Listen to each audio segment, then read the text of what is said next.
Hello guys, this is Janal Singh Thruwal, and today I am here to interact with you on the dispatch.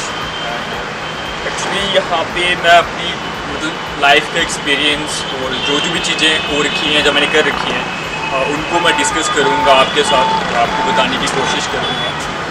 Basically recently ऐसे कि अगर आप लोगों ने अभी यूट्यूब पे चीज़ों को देखा होगा तो you comes to about that कि मैंने अभी रिसेंटली एक रियलिटी शो किया है द रियल खिलाड़ी, जिसमें मोस्ट प्रॉब्ली जम्मू की बात करूँ तो जम्मू से I think 5 to 6 peoples were over there, but उनमें से 3-4 लोगों का जल्दी वोट आउट हो गए थे, जिसमें से I am the only person जो काफ़ी आगे तक गया था।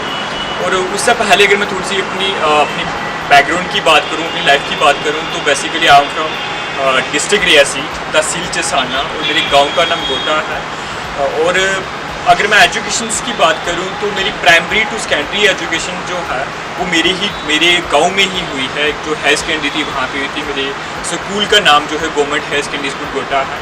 और जैसे I already mention my all the interviews that कि जो एजुकेशन का स्टैंडर्ड था उस समय वो इतना अच्छा नहीं था, जस्ट बिकॉज क्योंकि एट दैट टाइम एक प्रोफेशन था, एक उस तरह से चीज़ों को रखा गया था कि जैसे मास कॉपिंग की जाती थी ड्यूरिंग द एग्जामिनेशंस में।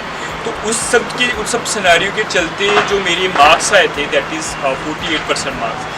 सो उस समय में मेरे को लगा था कि यार अगर 48% मार्क्स लेके मैं कहीं भी सर्वाइव नहीं कर पाऊँगा, क्योंकि इतने मेरिटोरियस स्टूडेंट्स होते हैं। अगर हम सेंटर की बात करें, पेरिफेरीज़ में चलो नो डाउट कि वहाँ पे इतने अच्छे कॉलेज नहीं है, इतनी अच्छी एजुकेशन स्टैंडर्ड नहीं है, बट अगर आप कोर की बात करो, सिटीज़ की बात करो, तो उन लोगों के पास अच्छी एजुकेशन से, अच्छे टीचर्स हैं, अच्छी फैसिलिटीज़ होती हैं उनके पास, जो मैं उन लोगों से कम्पीट नहीं करूँगा। तो इन सब चीज़ों के चलते जो मेरा कॉन्फिडेंस था वो कहीं ना कहीं डगमगाया हुआ था, और मैं काफ़ी उन सब चीज़ों को कवर अप करने की कोशिश कर रहा था, बट नहीं हो पा रही थी।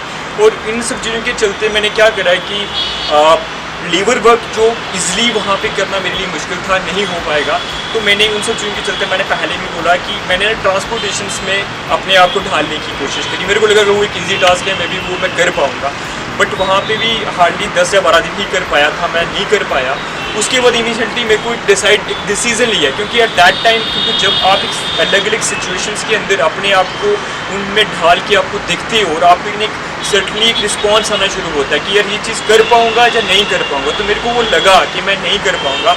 Then I shift towards my study. मैंने थ्रू DD डिस्टेंस एजुकेशन के मैंने पार्ट फर्स्ट जो अपने गवर्नमेंट डिग्री कॉलेज जोड़ी से किया। आफ्टर दैट मैंने वहाँ से सेकेंड ईयर किया, देन थर्ड ईयर किया। आफ्टर उसके बाद मैंने अपनी MA जो थी वो जम्मू यूनिवर्सिटी से की। उसके बाद मैंने नेट किया, सेट किया, JRF किया। That means I just want to say that कि इस तरह से मेरी लाइफ जो एक मैंने डिसीज़न लिया, डिसीज़न के बाद मेरी चीज़ें जो 1 by 1 होने शुरू हो। बड़ी ये चीज़ें चल रही थी या साथ साथ में ये चीज़ें चल रही थी, बट कहीं ना कहीं मेरे को कुछ अंदर से जो चीज़ थी वो जो मैं करना चाहता था नहीं कर पा रहा था, वो मेरे को बार बार मतलब एक अंदर से वो फील होता था कि यार मुझे करना, बट मैं कर नहीं पा रहा हूँ। तो मुझे अपनी भी हिम्मत होती थी। क्यों? क्योंकि मैं कभी भी किसी भी चीज़ को देखता था, अगर कोई भी फैशन ब्लॉगर को देख रहा हूँ, किसी यूट्यूबर को देख रहा हूँ, या किसी इंस्टाग्राम पे या कहीं, तो जो इंस्टाग्राम था, मैं काफ़ी सारे जो फैशन वाले ब्लॉगर्स हैं, जो फैशन मॉडल को मैं फॉलो करता हूँ, तो आई यूज टू सी दैट कि यार वो लोग उसी तरह से कैरी करते थे अपने आप को जिस तरह से मैं कैरी कर रहा था रूटीन लाइफ में। बट मेरे को लग रहा था कि यार वो कैरी कर रहे हैं, लेकिन उनकी एक वाइडली एसेसेबल है। मैं भी कुछ ऐसा करूँ, ऐसा प्लेटफॉर्म मिल जाए जो दैट कि मैं ज़्यादा ऑडियंस के सामने आ सकूँ। नो डाउट मेरे फ्रेंड्स मेरे को कहते थे यार भाई तुम तो अच्छे से कैरी कर रहे हो और तुम्हें इसी फील्ड में कुछ आगे करना चाहिए, आगे सोचना चाहिए, बट मैं नहीं कर पा रहा था।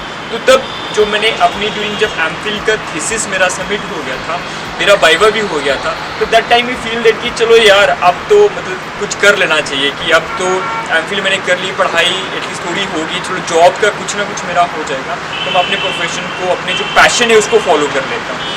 तो मैंने जो प्रिंस नूला है उसके साथ मैंने पोर्टफोलियो शूट किया था दिल्ली में। आफ्टर दैट के एक जो मैं अपने पैशंस को फॉलो करने की बात कर रहा हूँ, तो आस्ता आस्ता स्लोली एंड स्टडी मेरी वो चीज़ें बनने शुरू होगी और उसमें मैंने चलना शुरू कर दिया।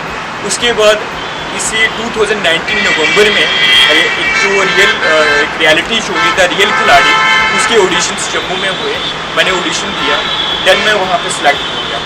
सिलेक्शंस के बाद जब मैं वहाँ पे चला गया उत्तराखंड में, इस पूरे शो की शूटिंग हुई है उत्तराखंड में, तो वहाँ पे शो में जाने के बाद अब वहाँ पे अगेन एक प्रॉब्लम थी क्योंकि बहुत से लोग थे वो वेल ग्रूम्ड होके आए हुए थे, एक डिफरेंट सिटी से आए थे। देखो चंडीगढ़ से लोग थे, पंजाब से लोग थे, दिल्ली से लोग थे, राजस्थान से लोग थे।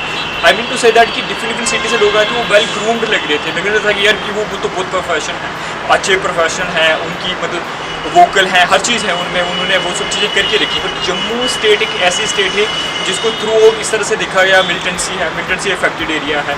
मोस्टली लोगों की पढ़ाई, मतलब वो पढ़ाई ही कंप्लीट नहीं कर पाते, बाकी प्लेटफॉर्म की तो बात छोड़ ही दो।